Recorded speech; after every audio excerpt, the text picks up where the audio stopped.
तर बॅनरबाजी आपण बघतोय, बॅनर सुद्धा त्यांनी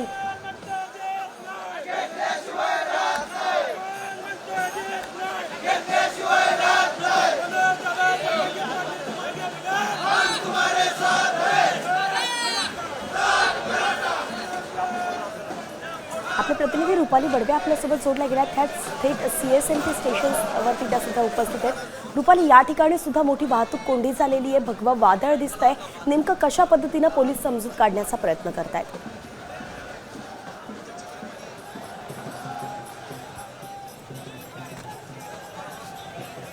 छत्रपती शिवाजी टर्मिनसच्या बाहेर उभी आहे आणि या ठिकाणी आपण माझ्या मागे पाहत आहात की मोठ्या संख्येने सगळे मराठा समाज बांधव जे ते या ठिकाणी खरं तर जमल्याचं पाहायला मिळत आहे। जरांगे पाटील मुंबईत दाखल झालेले आहेत आणि त्यांच्या स्वागतासाठी हे सगळे मराठा बांधव या ठिकाणी जमलेले आहेत। आपण तर पाहत आहोत की या ठिकाणी जागोजागी प्रत्येक मराठा बांधवाच्या हातामध्ये आपल्याला होर्डिंग्स, बॅनर, पोस्टर पाहायला मिळत आहेत।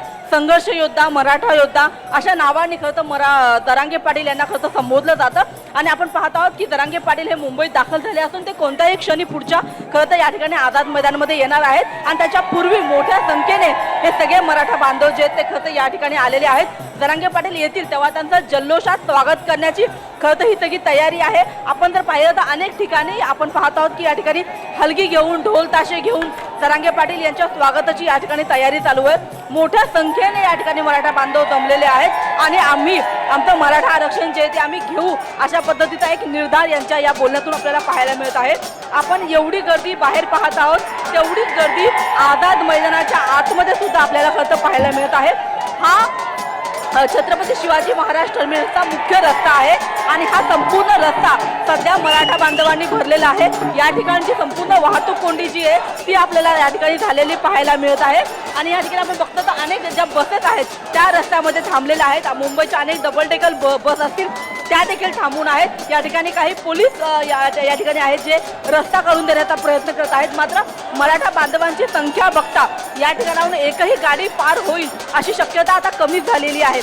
मनोज जरांगे पाटील कोणत्याही क्षणी या ठिकाणी येतील आणि त्याच्यामुळे त्यांचं स्वागत आम्ही आमच्या पद्धतीने करू अशा पद्धतीचा प्रयत्न या सगळ्या मराठा बांधवांचा आपल्याला या ठिकाणी पाहायला मिळत आहे। एक भगवं वादळ सध्या या मुंबईमध्ये दाखल झालेलं आहे आणि आपल्याला या मराठा समाजाच्या माध्यमातून ते वादळ आपल्याला इथे खरं अनुभवता येत आहे। आपण पाहतो या ठिकाणी चलो मुंबई, ऊठ मराठा जागा हो अशा पद्धतीचे स्लोगन सुद्धा आपल्याला इथं बोर्डिंग वरती आपल्याला पाहायला मिळत आहेत। आपण जर पाहतो हा संपूर्ण परिसर ज्या ठिकाणी खरं तर मुंबईमध्ये आपल्याला रोजच्या दिवशी कर्मचाऱ्यांची लगबग पाहायला मिळते, त्याच ठिकाणी आज आपल्याला हजारोंच्या संख्येने हे सगळे मराठा बांधव आपल्याला या ठिकाणी पाहायला मिळत आहेत आणि थोड्याच वेळामध्ये जेव्हा मनोज जरांगे पाटील या ठिकाणी दाखल होतील तेव्हा हे सगळे जे बांधव आहेत ते 5000 बांधव जे असतील ते आझाद मैदानाच्या आतमध्ये थांबतील आणि बाकी जे आहेत ते बाहेर थांबतील। अशा आळीपाळीने खरं तर जी 5000ची मर्यादा घालून दिलेली आहे तशा पद्धतीचं नियोजन आहे। मात्र जेव्हा नेमकं मनोज जरांगे पाटील या ठिकाणी दाखल होतील तेव्हा काय चित्र असेल हे पाहणं अतिशय महत्त्वाचं आहे। आता रुपाली, आपण ही सगळी दृश्य बघू शकतो, इथे काही आंदोलकांशी बातचीत आपण करू शकतोय का? नेमकं त्यांचा हा उत्साह आहे तो कशा पद्धतीचा आहे आणि आता काय निर्धार करून ते आले?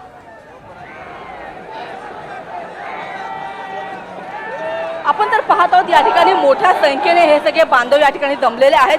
प्रत्येकाचा निर्धार हाच आहे की आम्हाला आरक्षण हवं, आम्ही आरक्षण घेतल्याशिवाय या ठिकाणाहून जाणार नाही। प्रत्येकाच्या आपण बघितलं तर मुखामध्ये एकच नाव आहे, ते म्हणजे मनोज जरांगे पाटील आणि मनोज दादा जे काही म्हणतील तेच आमचा शेवटचा शब्द असेल अशा पद्धतीने वारंवार जे ते मराठा बांधवांकडून या ठिकाणी सांगितलं जात आहे। महत्त्वाचं म्हणजे सरकारने जी अट घालून दिलेली आहे, वेळेची मर्यादा घालून दिलेली आहे, ती वेळेची मर्यादा शिथिल करण्यासाठी आम्ही सरकारला विनंती करू आणि कुठेतरी ही मर्यादा शिथिल झाल्यानंतर आता हे जे आंदोलन असणार आहे, हे जे उपोषण असणार आहे ते पुढचे किती दिवस चालणार आहे हे पाहणं खरं तर अतिशय महत्त्वाचं असणार आहे। मात्र आपण पाहतो तिथे की हजारोच्या संख्येने हे सगळे मराठा बांधव या ठिकाणी जमलेले आहेत। प्रत्येकाची भावना आणि प्रत्येकाचा निर्धार हाच आहे की या ठिकाणी आम्हाला आरक्षण मिळालं पाहिजे।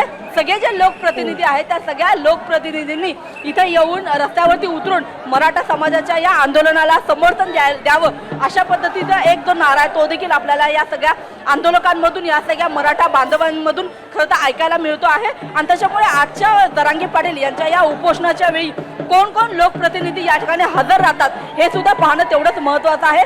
कालपासून आपण जर पाहिलं असेल तर अनेक मंत्री असतील, विविध पक्षाचे अनेक आमदार असतील. अर्थातच रुपाली, आपण बघतोय की मराठा आंदोलकांना सगळ्यांकडनं पाठिंबा मिळताना दिसतोय. अनेक नेते, खासदार, आमदार देखील या आंदोलनासंदर्भात बोलतायत आणि तसाच एक काहीसा उत्साह आपण बघतोय की सीएसएमटी स्थानिकात सगळं दिसतोय.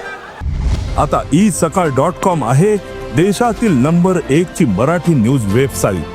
प्रत्येक अपडेटसाठी isakal.com ला नक्की भेट द्या.